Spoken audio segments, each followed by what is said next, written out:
Hoje o nosso bate-papo com Cristiano Palavro, ele é consultor técnico da ProSoja Goiás e é também analista de mercado na RC Mercosul. E a gente está aqui fazendo um bate-papo generalizado, falando de política de mercado, de guerra comercial, de preços das commodities, formação de preço nas bolsas. E você falou a questão das estatais. Quando o governo não está, com o governo que nós temos hoje, com aquela prática da negociação, como diz o nosso governador Ronaldo Caiado, do loteamento do governo. A gente já viu nesse ano aí alguns acontecimentos em relação a privatizações e outras que estão sendo colocadas para serem privatizadas ou concessões. Para 2020, você acha que a gente vai continuar caminhando nessa linha? Sem dúvida, eu acho que o que o Ministério da Economia está planejando e está mostrando que quer fazer é isso, né? Realmente pegar essas empresas que não têm tanta, eu não diria importância, mas que não são de segmentos tradicionais do governo, eles estão buscando sim fazer a privatização ou a concessão dessas empresas. Algumas delas devem ser já de imediato, né? Já tinha interesse em fazer isso em 2019, vai ficar para 2020. E o Paulo Guedes, o Ministério da Economia, tem uma ideia até do que fazer com esse recurso, que é vender esses ativos do governo para quitar parte da dívida externa e a dívida pública, né? Não só externa como a interna, e reduzir o que a gente gasta com pagamento de dívida, né? Liberando recursos. Juros, né? Que parece tão absurdo com Já juros. tivemos uma redução muito grande disso com a queda da taxa Selic, né? A gente acaba pagando menos juros pela nossa dívida pública, e a redução da dívida bruta também é importante porque a gente libere recursos para as outras áreas. E mais importante, para a população, na minha visão, para a população em geral, o que a gente precisa é de bons serviços prestados e de preços acessíveis. Se uma empresa privada consegue fornecer preços acessíveis e um serviço bom, eu não vejo por que essa empresa está na mão do governo. Porque, de certa forma, o que a gente vê nas empresas estatais, pelo menos o que a gente viu até aqui, é um grande grau de ineficiência que acaba levando, e uma interferência política muito grande, que acaba levando a uma prestação ruim de serviços e com preços caros ainda, né? Quando a gente fala dessa dívida do governo, não importa se ela é externa ou interna, ele acaba hoje ainda está pagando um juro muito alto, né?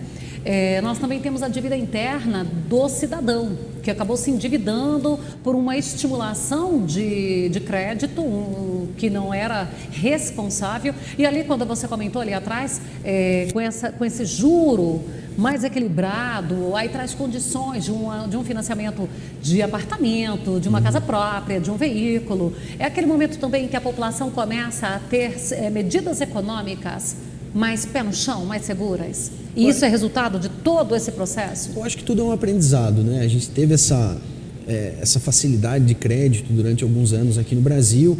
Muitos se preocuparam não no valor final que ia pagar lá, e sim com a parcela, né? Cabe no meu bolso. Cabe no meu bolso aqui no mês, ok, estou entrando, mas lá no final ele pagou um juro enorme em cima daquela dívida.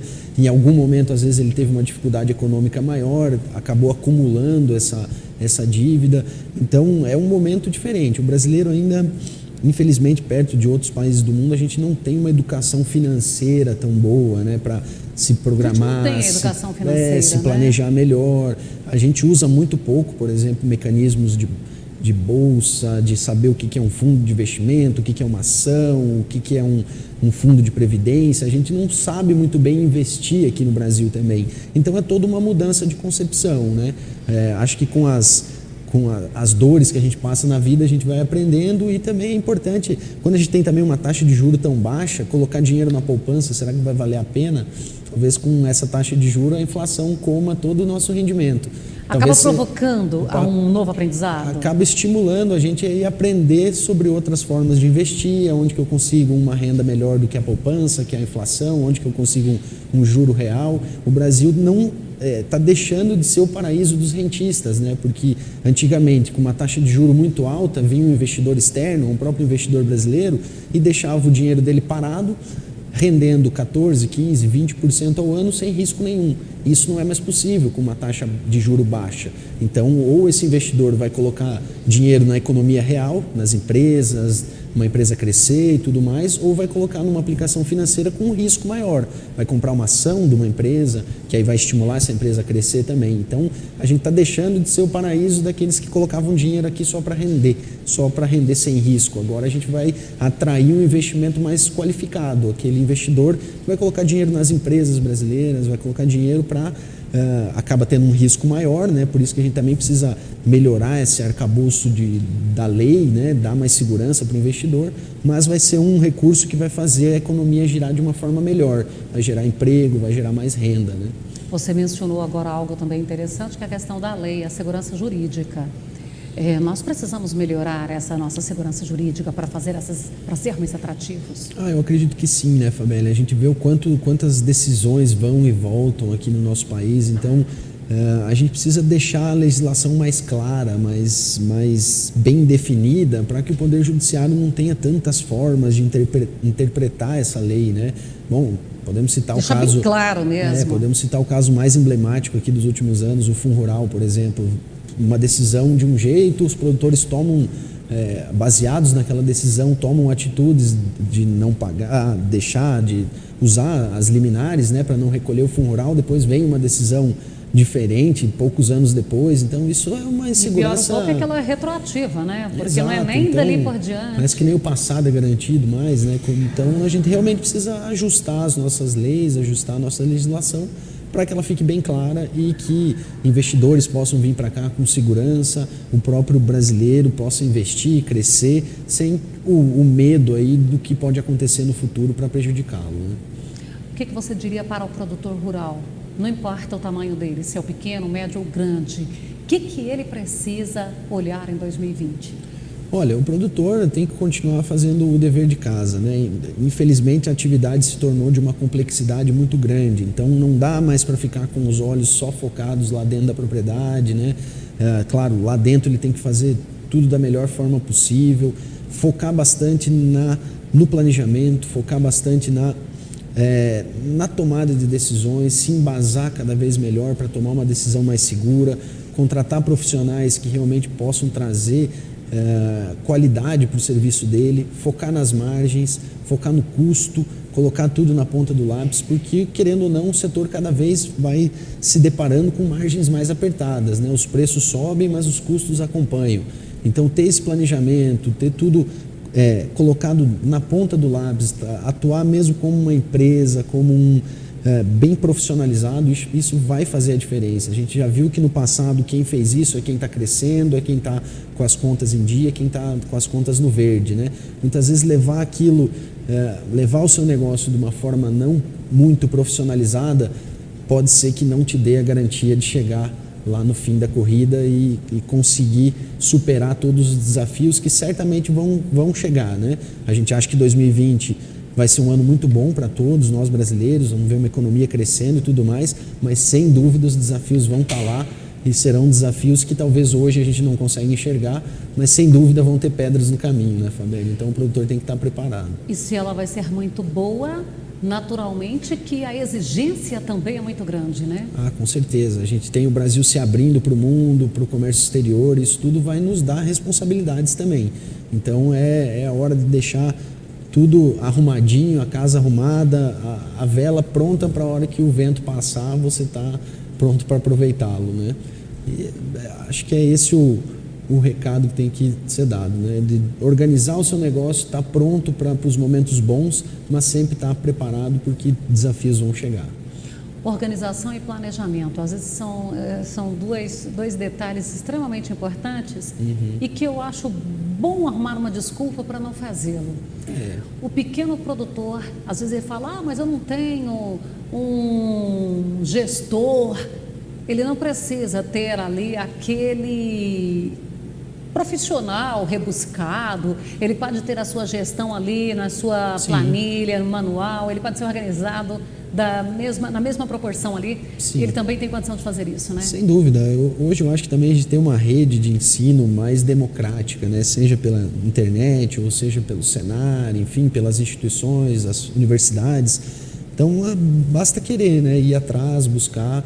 O pequeno produtor, muitas vezes ele não tem tanta facilidade com com software, com ferramentas mais modernas, mas certamente ele tem um filho, ele tem um profissional que pode ajudá-lo, né?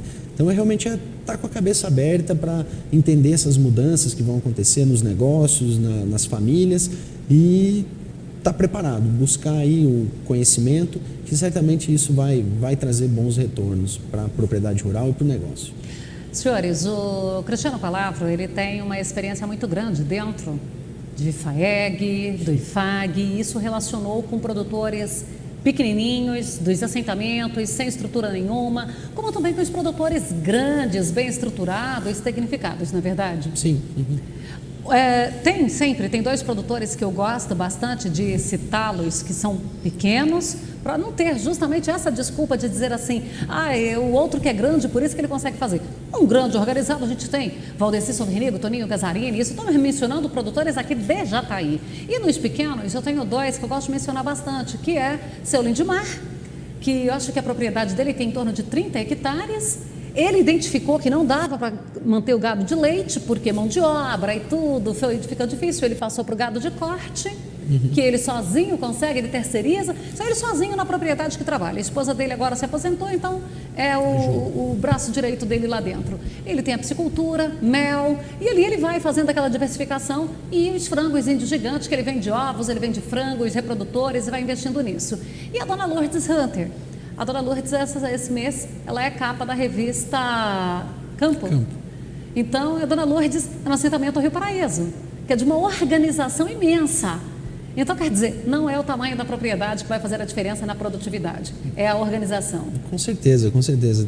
São ótimos exemplos, né? Temos grandes produtores muito profissionalizados, outros nem tanto. Temos pequenos produtores que enxergaram ali no seu negócio maneiras de buscar a renda, né? Buscar atividades onde você não precisa de uma área muito grande, mas consegue ter uma produtividade melhor ali dentro. Ótimos exemplos que você deu e realmente não tem desculpa, né? A gente tem caminhos, tem ferramentas. É claro que muitas vezes o produtor pequeno, menor, com menor capacidade de investimento, ele vai ter uma dificuldade um pouco maior, mas acho que as próprias instituições, como você citou, a FAEG, o Senar, estão de portas abertas aí para receber esses produtores. Sindicato Rural para atender a demanda. Que tem um trabalho muito importante aqui em Jataí. Então, são órgãos que podem dar caminhos. Vai depender muito do produtor, mas ele tem também facilitadores e acho que é uma boa indicação essas instituições para quem quer realmente buscar esse caminho do sucesso aí na produção rural. E o Sindicato Rural, não é só do Jataí, não, é o seu sindicato aí do seu município, é a primeira parte que você deve bater. Então, é através da demanda lá no sindicato que você tem a possibilidade de receber cursos do Senar, de receber todo o suporte técnico, né? Verdade.